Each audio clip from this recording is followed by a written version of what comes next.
இது நம்ம காக்கை கூட்டம்.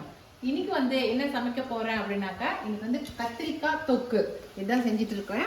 இது எதுக்காக செய்யறேன்னா, நம்ம வர்ஷா பொண்ணு வந்து ஊருக்கு வந்துட்டு போறா இல்லைங்களா, அவளுக்கு வந்து ஒரு சில ஐட்டம்லாம் செஞ்சு கொடுக்கலாம் அப்படின்ட்டு இப்போ வந்து கத்திரிக்காய் தொக்கு செய்ய போறேன். இன்னைக்கு சாயந்தரம் வந்து நம்ம கார்த்தி தம்பி வரப்போறான். அவன் வந்து எண்ணெய் கத்திரிக்காய் குழம்பு வச்சு கொடுக்குறாங்க அப்படின்னு இருக்கான். அந்த கிரேவி மட்டும் எடுத்துக்கிட்டோமாக்கா போதும். அதுல வந்து நம்ம வெண்டைக்காயை நல்லா வதக்கி விட்டு, வெண்டைக்காயை போட்டா வெண்டைக்காய் புளிக்குழம்பு, அதே மாதிரி சுண்டைக்காயை போட்டா சுண்டிக்காய் புளிக்குழம்பு, அது மாதிரி வச்சு கொடுக்குறாங்க. ஒரு மாசம்னாலும் கெட்டு போகாது அப்படின்னு சொல்லி சொன்னா, சரி வாடா தம்பி வந்து வச்சு கொடுறா அப்படின்னு இருக்கேன். ஆனால் இன்னைக்கு சாயந்தரம் வந்து கத்திரிக்காய் புளிக்குழம்பு. ஓகேங்களா? இப்போ நம்ம கத்திரிக்காய் தொக்கு வந்து செஞ்சிடலாம். நம்ம இந்த கத்திரிக்காய் தொக்கு வந்து தோசைக்கு இட்லிக்கு ரொம்ப நல்லா இருக்கும். அதை விட சாதத்தோட போட்டு நம்ம வந்து பிணைஞ்சு சாப்பிட்டோமும் நல்லா இருக்கும். இதெல்லாம் வேலைக்கு போற பெண்களுக்காக செய்யற ஐட்டங்கள் இதெல்லாம். அதனால முதல்ல கத்திரிக்காய் இந்த மாதிரி கட் பண்ணிட்டு எண்ணெயில போட்டு நல்லா பொரிச்சு எடுத்துக்கலாங்க. இது ஏற்கனவே என்னோட பழைய வீடியோக்கள்லாம் செஞ்சிருப்பேன் நான். ஞாபகம் இருக்குதா என்னவோ தெரியல உங்களுக்கு. அதனால மறுபடியும் ஒரு ரீகேப்பா செஞ்சு காட்டுறேன் உங்களுக்கு.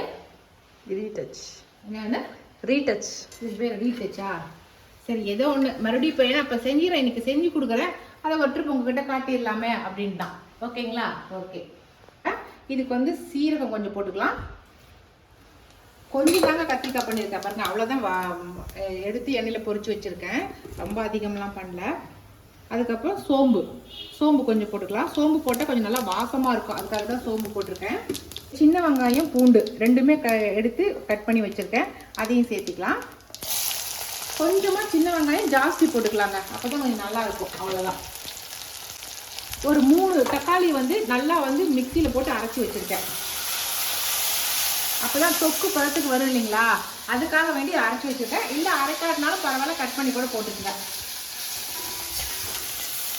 இப்போ கருவேப்பிலை கொஞ்சம் சேர்த்திக்கலாம். இதுலேயே வந்து நம்ம தக்காளி சேர்த்திடலாம்.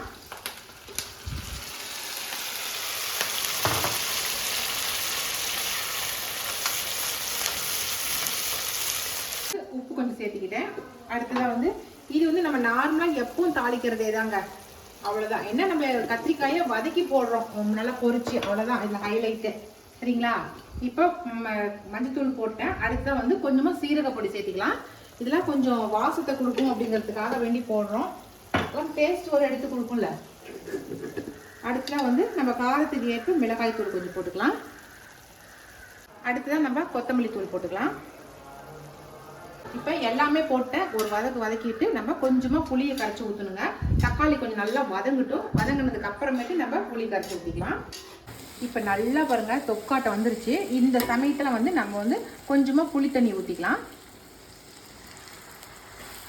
அவ்வளோதாங்க. இப்போ இந்த புளி தண்ணியோடு சேர்ந்து இந்த மசாலா வந்து நல்லா வேகட்டும். இதுக்கப்புறமேட்டு நம்ம வந்து கத்திரிக்காயை போட்டுடலாம். ஒரு கொஞ்ச நேரம் வேகட்டும். நல்லா வந்து பாருங்க எண்ணெய் மேலே வந்துருச்சு. இந்த சமயத்தில் வந்து நம்ம கத்திரிக்காயை போட்டுடலாம். பாருங்க பொரிச்சு வச்சுக்கிற கத்திரிக்காய் இதில் போட்டுடலாம். இதெல்லாம் எதுக்காக வந்து இப்போ எண்ணெயில் பொரிச்சு இந்த மாதிரிலாம் புளி ஊற்றி செய்கிறோம் அப்படின்னாக்கா, அப்போ தான் வந்து கெட்டு போகாமல் இருக்கும், அதுக்காக தான். சரிங்களா? இது கிளறி கொடுத்துட்டு இது தண்ணி ஊற்றிடணும். தண்ணி ஊற்றினோமாக்கா கத்திரிக்காயும் அந்த புளி எல்லாம் சேர்ந்து நல்லா வெந்து வந்துடும். வேக வேக வேக வேக தான் அப்படியே தொக்கு மாதிரி வந்துடும் அதுவே. ஏன்னா ஏற்கனவே கத்திரிக்காய் வெந்துருச்சு இல்லைங்களா, அதனால் அப்படியே வேக வேக சரியாக போயிடும். இப்போ நம்ம என்ன பண்ணுறேன், கொஞ்சமாக தண்ணி சேர்த்திக்கிறேன். அவ்வளோதாங்க. இது அப்படியே கொதிச்சு வரட்டும். நல்லா அப்படியே வேக வேக நம்ம வந்து இந்த மாதிரி மத்து வச்சு அப்படியே நசுக்கி விட்டோமாக்கா நல்லா தொக்கு மாதிரி ஆயிருங்க. கத்திரிக்காய் இருக்கிறதே தெரியாத அளவுக்கு நல்லா மசிச்சிடணும் நம்ம. அவ்வளோதாங்க, கத்திரிக்காய் தொக்கு சூப்பராக ரெடி ஆயிடுச்சு. இது அப்படியே ஒரு பாட்டிலில் போட்டு எடுத்து வச்சிட்டோமாக்கா 1 மாதம் ஆனாலும் நமக்கு கெட்டு போகாது. இது சாதத்தோடு போட்டு பிணைஞ்சு சாப்பிடும்போது அவ்வளோ ஒரு சூப்பரான டேஸ்ட்டில் இருக்கும். இப்போ நான் அடுப்பை ஆஃப் பண்ணிட்டேன். விகாஸ் பாய், என்ன படத்துக்கு போகிறீங்க? மங்கி படத்துக்கா? காட்சில்லா கிங் காங் படத்துக்கு போகிறீங்களா? சரி, ஓகே, போயிட்டு வாங்க. பாய் பாய் சார். விகாஸ் பாய். எங்க டிரைவர் சார் காணோம்?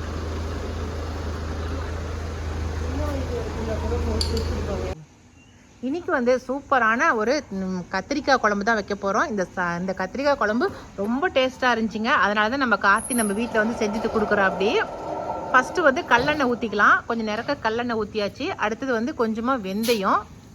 நம்ம செய்கிற அளவுக்கு தக்கன நம்ம அந்த போடுற பொருட்களை போட்டுக்கலாங்க. கடலப்பருப்பு கொஞ்சம் அதிகமாக போட்டிருக்கா. அப்படி இது எல்லாமே வறுத்து அரைக்க போகிறோம். சீரகம் அடுத்து 2 ஸ்பூன் அளவுக்கு சீரகம், உளுத்தம்பருப்பு அதுவும் ஒரு 2 ஸ்பூன் அளவுக்கு. அடுத்ததான் மிளகு வந்து 1 ஸ்பூன் அளவுக்கு போட்டிருக்கா. அப்படி அதுக்கப்புறம் வரமிளகாய் ஒரு 10 வரமிளகாய், அதுக்கப்புறம் 2 கட்டி அளவுக்கு பூண்டு, வெள்ளை பூண்டு. இது எல்லாமே ஒரு மசாலாங்க. இது எல்லாத்தையும் வறுத்துட்டு அதுக்கப்புறம் நம்ம அரைச்சி அதுக்கப்புறம் நம்ம வந்து எண்ணெய் கத்திரிக்காய் குழம்பு வைக்க போகிறோம். இப்போ இது கூடயே வந்து சின்ன வெங்காயம்,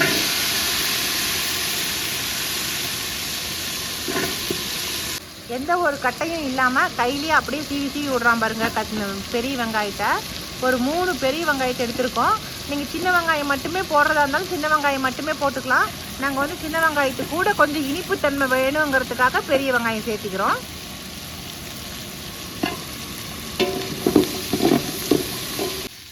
அடுத்ததாக தக்காளி வந்து ஒரு 1/2 கிலோ அளவுக்கு தக்காளி வந்து இதில் சேர்த்திக்க போகிறோம்.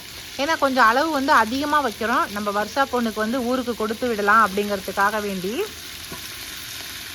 நீங்கள் இதுவே கம்மியாக செய்கிறதா இருந்தால் கம்மியான பொருட்கள் போட்டு செஞ்சுக்குங்க. தக்காளி பாருங்க எவ்வளோ வச்சுருக்கான்னு.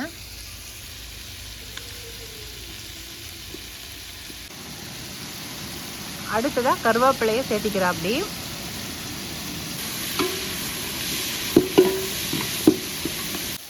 நல்லா வதங்கிருச்சு பாருங்க. தக்காளி வந்து கொஞ்சம் கூட தெரியல, அந்த அளவுக்கு நல்லா வதக்கிடணும். இப்போ வந்து மஞ்சத்தூள் கொஞ்சம் போட்டுக்கலாங்க. அடுத்ததாக வந்து பெருங்காயத்தூள், அதையும் போட்டுக்கலாம். அவ்வளோதாங்க. நல்லா வதக்கி கொடுத்தாச்சு. இப்போ அடுப்பையும் ஆஃப் பண்ணியாச்சு. இப்போ இதை ஆற விட்டு நல்லா அரைச்சி எடுத்துக்கணுங்க. நல்லா ஆற விட்டு அரைச்சிட்டு நான் கொண்டு வந்து காட்டுறேன் உங்களுக்கு.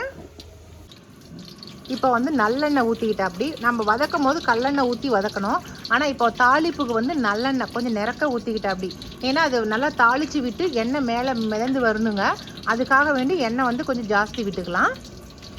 இப்போ வந்து நம்ம கட் பண்ணி வச்சுருக்கிற கத்திரிக்காயை இதில் போட்டுடலாங்க.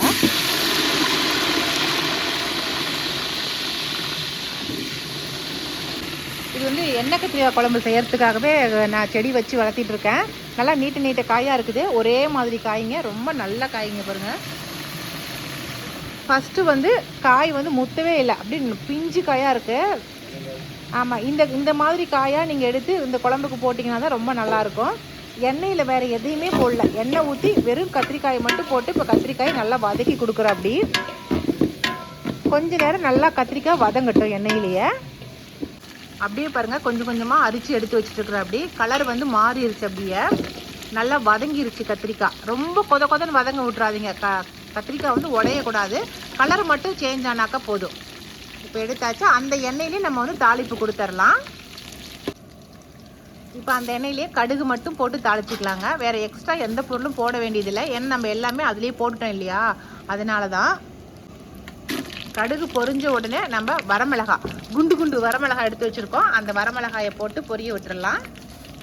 அடுத்ததாக கருவேப்பிலை, கருப்பு புளியை கழுவி வச்சுருக்கோம், அதையும் எடுத்து அதில் போட்டுடலாம். கொஞ்சமாக பெருங்காயம். கருப்பு புள்ளைன்னு சொன்னோன்னே கோவம் வந்துருச்சு, அதான் புஷ்ஷுன்னு சத்தம் விடுது. மஞ்சத்தூள் கொஞ்சம் கலருக்காக வேண்டி மஞ்சத்தூளும் விட்டுக்கலாம். அடுத்ததாக நம்ம காஷ்மீரி சில்லி, இந்த மிளகாத்தூள் போட்டால் தான் அந்த குழம்பு வந்து கலர் கொடுக்கும். அதுக்காக வேண்டி கலருக்காக வேண்டி காஷ்மீரி சில்லியை போட்டுடலாம். அவ்வளோதாங்க. இப்போ புளி கரைசலை ஊற்றிடலாம்.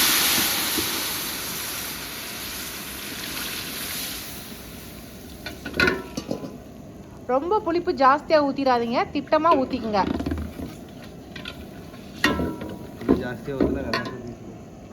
புளி ஜாஸ்தியாக ஊற்றினாக்கா வெள்ளத்தை கொஞ்சம் சேர்த்திக்கிறதாமாங்க. டிப்ஸு கார்த்தி சொல்கிற. அப்படி இப்போ குழம்பே கலராக இருக்குது, நல்லா வேகட்டும். அதுக்கப்புறமேட்டு கடைசியாக போட வேண்டிய பொருள் போட்டுக்கலாம். இப்போ இந்த குழம்புக்கு தேவையான அளவு உப்பு சேர்த்திக்கலாம். கல் உப்பு சேர்த்தியாச்சு. நம்ம அரைச்சிட்டு வந்து இது பாருங்க, அரைச்சி எடுத்து வச்சுட்டோம் நாங்கள். இப்போ விழுதா இருக்குது. இது கடைசியாக தான் நம்ம ஊற்ற போகிறோம். அதனால் இப்போ புளி மட்டும் நல்லா கொதிச்சு வரட்டும், பச்சை வாசம் போகிற அளவுக்கு.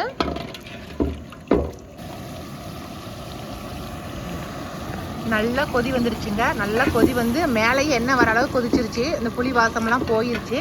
அரைச்சி வச்ச அந்த சின்ன வெங்காய பேஸ்ட்டை வந்து நம்ம இது கூட சேர்த்திடலாம். நம்ம இந்த குழம்புக்கு தேங்காய் எதுவுமே சேர்த்தக்கூடாதுங்க. அப்போ தான் வந்து நம்ம வச்சிருந்து சாப்பிட முடியும்.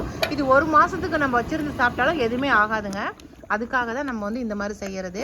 இந்த வருஷா பொண்ணுக்காகவே இது செஞ்சிட்ருக்கேன். எண்ணெய் கத்திரிக்காய் குழம்பு ஃப்ரிட்ஜில் வச்சு அப்போதைக்கு தேவைப்படும் போது எடுத்து நம்ம சூடு பண்ணி நம்ம சாப்பிட்டுக்கலாம்.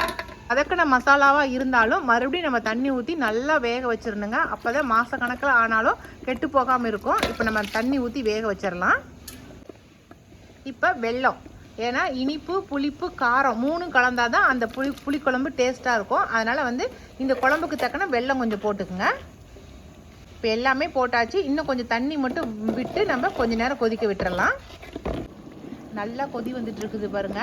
நம்ம வந்து அனல் அதிகமாக வச்சோமாவும் உடனே டக்குன்னு சுண்டிரும். ஆனால் வந்து உள்ளே வெந்திருக்காது. அதனால் அனல் வந்து கம்மியாகவே வச்சு நல்லா பொறுமையாக வேக வைக்கலாம். இப்போ நல்லா வெந்து அந்த எண்ணெய் நம்ம ஊற்றின எண்ணெய் அத்தனையும் மேலே வந்துடணும்.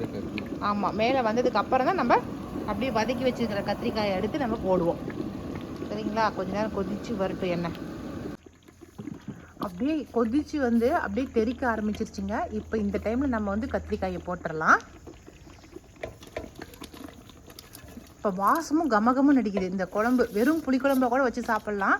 நம்ம வந்து கத்திரிக்காய் போட்டு நம்ம செய்கிறோம் நம்ம. ஆனால் அந்த எண்ணெய் வாசம் அப்போ கமகமும் நடிக்குது. அப்படியே அந்த வெந்தயத்தோட வாசமும் அந்த புளிப்போட வாசமும் நல்லா அடிக்குது. நீங்கள் செஞ்சு பார்க்கும் போதே உங்களுக்கு தெரியும். உங்களுக்கு பக்கத்தில் கொண்டு போனால் அதான் தெரிக்கும். இன்னும் கொஞ்சம் நேரம் ஆகட்டும். அப்படியே இன்னைக்கு ஃபுல்லாக குச்சி காட்டில் மண் கட்டுற வேலை தான். மண்ணை வந்து இப்படி கொத்து விட்டு குச்சி கிழங்குக்கு அணைப்பு கட்டணும். அதுதான் நடந்துட்டுருக்குது. இன்னும் கொஞ்சம் தான் இருக்குதா? இன்னும் ஓ, இப்படி பாதிக்கு தான் திரும்பிக்கிறீங்களா? சரி சரி.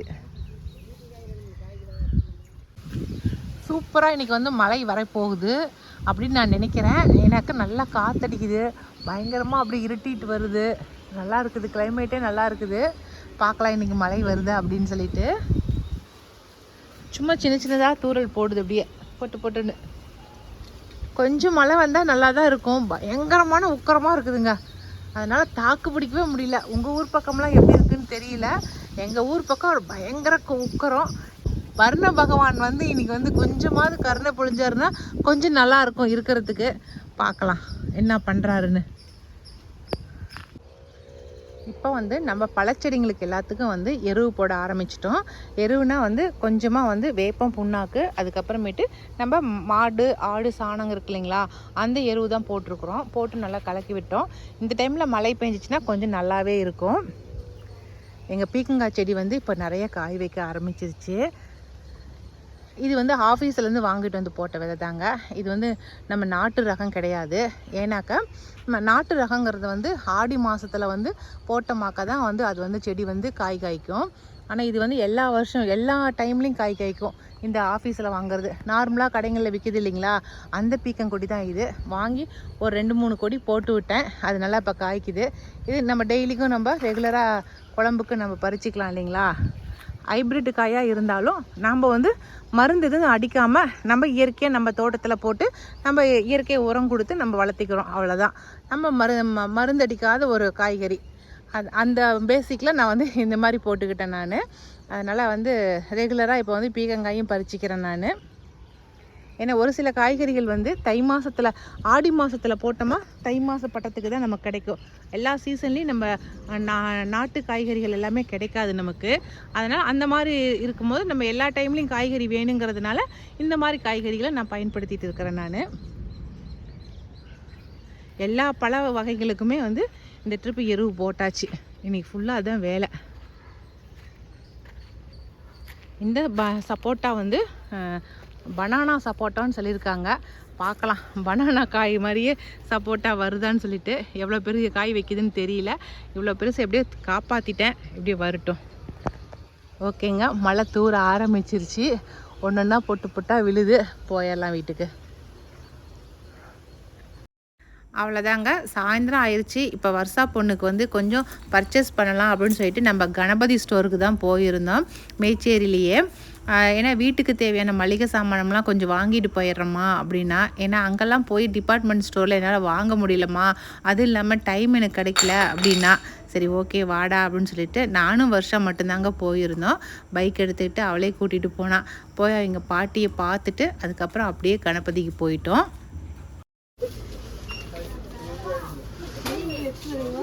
இல்லை சித்தி எடுத்து கொடுத்துட்டா, நான் நீ காய்ச்சி கொடுத்துட்றேன். பாயாசம் வேணும். விகாஸ் தம்பி வந்து சென்னைக்கு போகிறதா இருக்காரு. அதுவும் வந்து வர்ஷா கூட போய் 2 நாள் தங்கி இருக்கமா அப்படின்னு சொல்லிட்டு இருக்காரு. அதனால் தம்பி வருவாங்கிறதுக்காகவே அவனுக்கு பாயாசம் வச்சு கொடுக்குறேன், சூப்பு வச்சு தரேன் அப்படின்னு சொல்லிட்டு அவனுக்காகவே நிறைய பர்ச்சேஸ் வர பண்ணி எடுத்துகிட்டு போகிறா.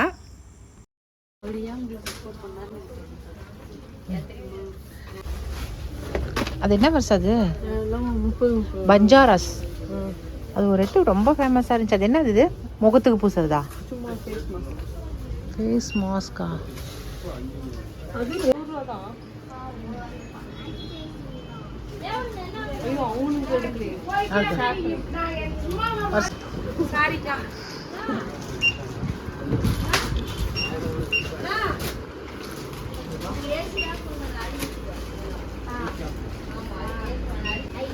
அவ்வளோதாங்க, தேவையான பொருட்கள் எல்லாத்தையுமே வாங்கியாச்சு. ரொம்ப அதிகமாகலாம் வாங்கலை, ஏன்னா தூக்கிட்டு போக முடியாது இல்லைங்களா. அதனால் வந்து அரிசி பருப்பு இந்த மாதிரி பெரிய ஐட்டமெல்லாம் வந்து அங்கே நான் வரும்போது வாங்கி கொடுக்குறேன்டா அப்படின்னு சொல்லிட்டேன் நான். மற்றபடி சின்ன சின்ன ஐட்டமாக இருக்கிற பொருட்களை மட்டும்தான் இங்கே வாங்கி கொடுத்தேன். அதுவும் ஆயில் எல்லாமே நானே பாட்டிலில் ஊற்றி கொடுத்துட்றேன் அப்படின்னு சொல்லிட்டேன். அவ்வளோதாங்க, இன்றைக்கி இந்த வீடியோ இதோட முடிஞ்சிருச்சுங்க. இந்த வீடியோ பிடிச்சிருந்துச்சுனாக்கா லைக் பண்ணுங்கள், மறக்காமல் எங்கள் காக்கை கூட்டத்துக்கு சப்ஸ்கிரைப் பண்ணிடுங்க. இனி அடுத்த ஒரு புது வீடியோவில் சந்திக்கலாம். பாய்.